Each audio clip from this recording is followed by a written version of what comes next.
All right. Good morning, Grand Rising. Hello. How are you all doing? This is Tahiri Divine, also known as Diana, the metaphysical midwife. I am here as your soul destiny design, right? For your soul destiny design, divine destiny of soul. We are here to uplift, learn, teach, and heal, and being part, Grand Rising, being here along with you all on your journey. So I'm so happy, glad to be here with you guys. Happy Monday. Happy Monday. I hope you guys had a good weekend. I hope you had a wonderful weekend. I hope y'all did your homework too. Okay, don't think I ain't forget. Awesome. Well, I'm not going to hold you guys much longer. Let's go ahead and get started. But before I get started, just know you can find me on all my social sites as Tahiri Divine. You can set up a time, a free consultation with me, or setting a booking with me, and we can go through either some natal, the tarot, oracle cards, or we can just talk. We can just kick it. But definitely set some time up with me. All right, let's go ahead and get started with today, right? Let's talk about it today, this beautiful day. We are now in day 6 of the power of prayer. So today we're talking about time. I named this one time and accountability, but I might call it time and money, but we'll see as we progress with this lesson and see if it still applies. So let's go ahead and start it, right? So we want to talk about time today, prayer over our time. Time, let's see, how can I get this started here? The thing about time is that we are all granted the exact same time. 24 hours in a day, 365 days of the year. We are given the same time, And when we think about time actually has a lot to do with how we measure something. So when it comes to time, the only thing that truly exists is the now. The future has yet to happen, and the past is done. You can't go back to it. It no longer exists because it's done. Now, the future can affect the present moment, and your present moment can affect the future. But at the end of the day, when it comes to our time, the only thing that we have is our present moment. So there's a spiritual law of time, and it states this, that the only moment is now. This is where we learn to create. The past is done and the future has yet to exist. The future can only happen in and from the present and is built off today's thoughts, dressed by emotions, and driven by action. In this third dimensional realm that we live in, or that we exist, right, that we're presently in, it has more structure as it comes to time. 24 hours a day, 60 minutes in an hour, 60 seconds in a minute, 365 days or 66 days of a year. But there's less structure of time when we discuss or we think of it in measures of the fourth dimension. I want to give you guys a scripture reference from the Bible that I think is important to use as we talk about time, money, and accountability. Grand Rising, hello, Grand Rising. So I'm going to be referencing the story, the parable of the talents out of the book of Matthew, chapter 25. I'm not going to read the whole thing, but I am going to give, let's see, we're going to start with chapter 25, verse 14. The whole parable, you can go from verse 14 to verse 30. I'm not going to read the whole thing, but I do want to touch bases on this part. And it says, again, here is what the, oh, wait a minute. Is it Matthew 25 or 24? Uh-oh, hold up. Yes. And then again, there came a time the kingdom of heaven would be like. A man was going on a journey. He sent for his servants and put them in charge of his money. He gave one 5 bags of gold or talents. He gave 2 bags to another and 1 bag to the third. The man each gave the servants the man each gave them a certain amount of money, and he knew that they could take care of it. When it came to his journey, then he went on his journey. The servant who had 5 bags of gold or talents went out once and put his money to work. He earned 5 bags more. The one who had 2 bags earned 2 more. But the man who had received 1 bag dug a hole in the ground. He hid his master's money in it. After the long time had passed for the master to return, he wanted to collect all the money they had earned. The man who received 5 bags of gold brought forth another 5. Master, he said, you trusted me with 5 bags of gold. See, I have earned 5 more. His master replied, you've done well, good and faithful servant. You have been faithful with a few things. I will put you in charge of many things. Come share your happiness with the masters. The man that had 2 bags also came. Master, he said, you trusted me with 2 bags of gold. See, I have earned 2 more. His master replied, you have done well, good and faithful servant. You have been faithful with few things, and I will put you in charge of many things. Come share your master's happiness. Then the man who had received 1 bag of gold came and said, Master, I knew that you are a hard man. You harvest where you have not planted. You gather crops where you have not scattered seeds. So I was afraid. I went out and hid your gold in the ground. See here what belongs to you. His master replied, you evil and lazy servant. So you knew that I harvest where I not planted. You know that I gather crops where I have not scattered. Well then, you should have put my money in the bank when I returned. I would have received back interest. Then his master commanded the other servants, take the bag of gold from him. Give it to the one who has 10 bags. Everyone who has will be given more. They will have more than enough. And what about anyone who doesn't have? Even what they have will be taken away from them and be used to be worthless. And that'll be the end of that part. So, long story short, I wasn't going to go there, but long story short, each of these 3 servants was given talents or a bag of gold. They were given something from their master, right? I liken the story to Saturn, the planet Saturn. And I think the planet Saturn gets a bad rap when it comes to time and accountability, even our money. And what made me think about this particular topic was I was doing a series. I'm working on a series right now going through Saturn and the revising my Saturn video about my experience with Saturn, particularly being in my Saturn return in my first house.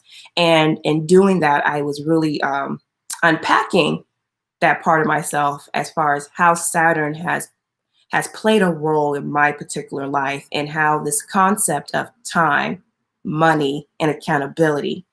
And as it comes to our prayer walk, what does that mean when we talk about prayer, time, accountability, money? So just to give you guys a little rundown on my my natal chart, and I'm going to go into how this relates to the parable of the talents or the parable of gold. I have Saturn in my first house. And the thing about Saturn is that it always seems to aspect houses. It aspects certain houses depending where it is, but it's particularly will aspect your 3rd house and the 10th house. With me, with it being in my first house, it automatically aspects my 7th house, my 3rd. I give my 6th a notable mention, and my 10th. And those houses, particularly the 3rd, 6th, and the 10th, would be considered your so your 3rd house is considered your house of hard work or the way we do work. So it's kind of like the skills, right? Your skills. The 6th house is more about your routines. The 7th house is about partnerships, and your 10th house is about your career. And we are all given a talent or a gift or a skill that we're naturally born with, right? And within having these talents, skills that we're naturally given, we can do one of these 3 things. We could be like the servant who had 5 talents and immediately take our talents to the city or into the world and use it as a way to increase, because that is what your talent, your skills are for you to increase. We can be like the man who had 2 talents and invested to his talents and brought back 2 more. So we can invest into our skills, our gifts, our abilities, right? And gain more from that. Or we could be like the third servant, where we can hide our gifts and hide our talents and not let anything grow from them. And in looking at that and understanding how Saturn plays a part in our life, not to be the judgment. I feel like Saturn gets this rap of being like the judge, more like if you don't do right, you'll be punished, right? And that's not really the vibe of Saturn. Saturn is the structure. Saturn is the discipline to see a thing through. And typically, it's uncomfortable to have this discipline to see something through. And we learn that everything is mental. So it starts in our minds. So if we have this negative connotation about Saturn, or let's put things in perspective in the relation to our topic, and in the perspective of time, accountability, and our money, we will then start to experience difficulties in these areas when it comes to disciplining and using our time wisely. Because again, we're all given this exact same amount of time. It's what we do with the time. And we're all given a unique, special gift, skill that is meant to be developed and used. And many of us are not using it. Many of us are like the third servant who is hiding their gift, who is hiding their talent. And we want to say, because it's fear of God or whoever, whatever we feel like we're afraid of if we were to step out and to use our talent and gift. But it's really, what it really is, it's lack of accountability that we have within ourselves to trust and know that we are given something unique to share. So I wanted to share in as I was dissecting this part of myself and understanding how, oof, yes, okay, you feel that, yes. So as I was dissecting that within myself and looking in my own life as it comes to time, in my life, I learned very early the concept of time. When I was in kindergarten, my mother would put out a clock and she would tell me, all right, by the time this hand gets to this, by the time this big hand gets to the 1, right, you should be done brushing your teeth. By the time the big hand gets to the 3, you should have your clothes on. By the time the big hand gets to the 6, you should be walking out the door to go to school. So at the very young age, I was ingrained the concept of time, as far as being on time, being accountable for my time. And that stuck with me throughout my life. I've always had this concept of feeling like I was losing time, right? Or feeling like, not so much I was losing time, but feeling like I was supposed to be ahead of my time. Like I'm supposed to be doing something. And I always had this anxiety when it came to time. So I was always about being on time. Even the careers that I've chosen, time and discipline and accountability was very important, specifically when I was working in the healthcare industry. Like you got to be on time because that could be life or death, right? And understanding this concept of time and accountability, it made me think, okay, I'm giving so much of my time to these corporations, to these hospitals, to these entities outside myself, that I lost who I was. And what I was not doing, I was not putting in my time to my gift and to my skill. And it came a time I had to account for that. So we can avoid these negative aspects of what we think Saturn is about, being a disciplinarian, being the taskmaster. Look at it more so as being that friend that's in your corner, that's here to see you through, that's not going to let you give up on yourself. That is more so the better aspect of looking at how this energy of Saturn plays into our life and how that we can use our time wisely, because we all must take an account of our time. As far as we know this for a fact with the IRS, right? The IRS wants to know what you're doing with your time. Like, yeah, they're trying to figure out what you do with your money, but your money is associated to your time because you're giving your time for money. And if we can see how that is actually a diabolical thing, now I'm not saying not to pay your taxes now, I'm just giving an example, but it's a diabolical thing to realize that we are giving so much of our time for money and not using our time for our gifts and skills, which will ensure that we receive the money that we need to live. But we get used to chasing money instead of chasing, I don't know the word chasing, but walking in our talent, skills, and abilities, if that makes sense. Let me get a one in the chat if you guys, if you get, or amen. Yes, I do. I get it. If that makes sense of what we're talking about as far as utilizing our time. Okay, I see the hearts coming through. I see the hearts coming through. Yeah. So this really hit home for me. I had to say this really hit home for me. I had a family member that had passed last week, and the family, we kind of we got together over the weekend, and just getting together, and it's such an unfortunate reason to have gotten together, but during that time together of us just kind of chilling around and reminiscing on our loved one that had passed, it's so cliche to say this, but we recognize that we are all given time. And what are we doing with our time? So we're talking about the concept of the power of prayer. It is about praying over our time, ensuring that we are utilizing our time wisely, because tomorrow is really not promised. The rest of the day is not promised. But what is promised to us is that when we're walking in our goal and our purpose, is that all the time you need is within that. I want to give another concept of time. Another concept of time is the law of divine timing. And divine timing is let me use the example this lady gave me. I love this example. She says, divine timing is action on a decision of an opportunity. So think about this. Divine timing is the right action on a decision of an opportunity. And the way divine timing works is that when you desire something, right, or you're praying for something, you're believing for something, you have faith that this thing will come to pass, and an opportunity comes, it is now our choice to take action on that.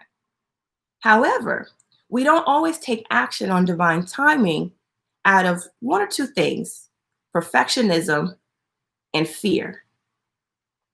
And perfectionism and fear will rob us from our time.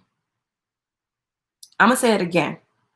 Perfectionism and fear will rob you from your time. And when we're in the concept of being in our time or on divine timing, it's not about having things perfected. Because sometimes, let's say you have faith for a belief for a partner to come into your life, right? And then this partner comes and you feel it that this is the right thing. However, you may feel like, you know what? Well, I didn't quite lose that weight that I wanted, or I'm not where in my goal where I wanted to be before this person came in. That right there is how we will miss out on our time and lose out on the very thing that we desired, because we fear taking the right action on something that came, as far as an opportunity that came. And how would you know if the opportunity is the right opportunity? You have to trust your intuition. Your intuition will let you know. Let's say you'll meet a person that may be the next step to your career or your idea or your gift, right? That you have, your skill, and you don't take the opportunity that came to you. And the universe is so good because it only reflects back to us what we believe.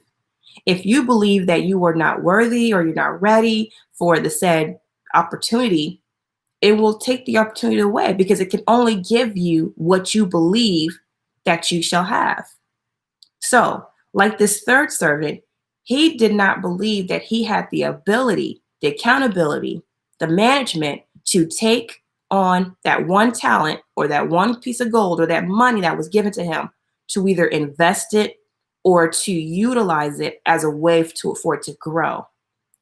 And how many of us are like that third servant, that we have natural born abilities, gifts, skills that we do not use out of fear? Okay? And not just out of fear. Well, out of fear, yeah, it really is fear. It's fear. It's fear, not so much of the unknown, it's fear of what I could really do. Because if I was to really grow and scale this, it's not a fear of failure, it's a fear of success that I've learned that a lot of people have, myself included, was the fear of success. The fear of me taking the responsibility and doing the very thing that I believe that I could do. Because honestly, we don't have a fear of failure if we keep it real with ourselves, because a lot of us failed on a lot of things. Like, we failed at a lot of things. We truly had a fear of success because of what comes with that. The responsibility, the accountability, the expansion of yourself, the expansion of working with other people, going further than someone in your family may have went, going further than your circle of friends. Maybe it means letting go of people. It means being out of your comfort zone. Ashe, I see you guys saying something in the chat here.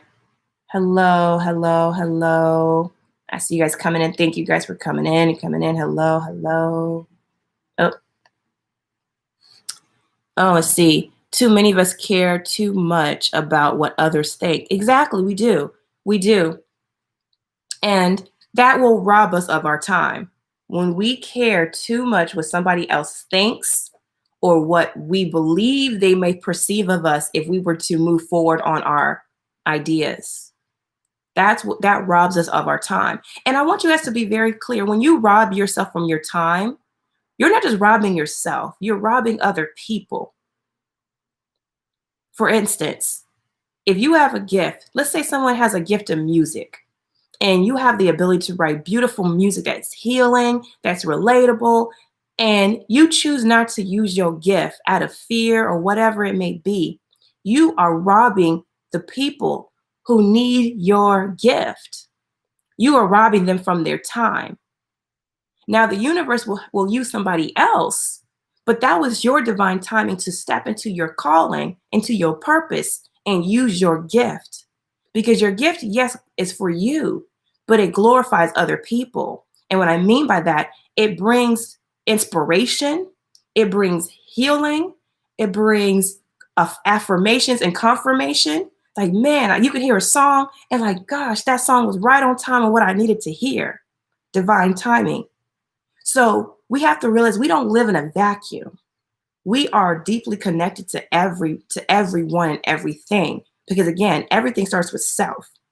When we close ourselves off, we close off the rest of the world. Okay. I see you guys coming in. Okay, I see you guys coming in. Hello, hello, hello. Yes. So, divine timing. And what is time? Time is just a measurement of space that you have from point A to point B. There's no such thing as the past, for it is done. There's no such thing as the future, for it is yet to come. All you have is the present moment. And what are you willing to do right here, right now, will directly affect what comes about in your future. All right, so I'm going to end it there because I don't want these videos to get long. I want you guys to really be able to soak in this concepts and understanding as far as time and using our time wisely and knowing that nothing's promised. Nothing is promised except for your purpose when you say yes to it. When you say yes to your purpose, when you say yes to your gift, when you say yes to your divine destiny, your timing will always be on time. All right, guys, thank you guys so much for tuning in today as we talk about time, and more time. I love you guys. Thank you for rocking with me. I look forward to seeing you guys tomorrow at the same time, 7 a.m. Pacific time now, standard time. Monday through Friday, we'll be doing the 30 days power of prayer. Today is day 6. We're talking about time. And I want you guys to take your time to reflect on how you have been using your time. And if you feel like you haven't been using your time the best way, how can you now start shifting your actions and your perspective to ensure that you are on your time? All right, guys, thank you. I love you guys. Good night, good morning, good day. See you guys soon. Awesome.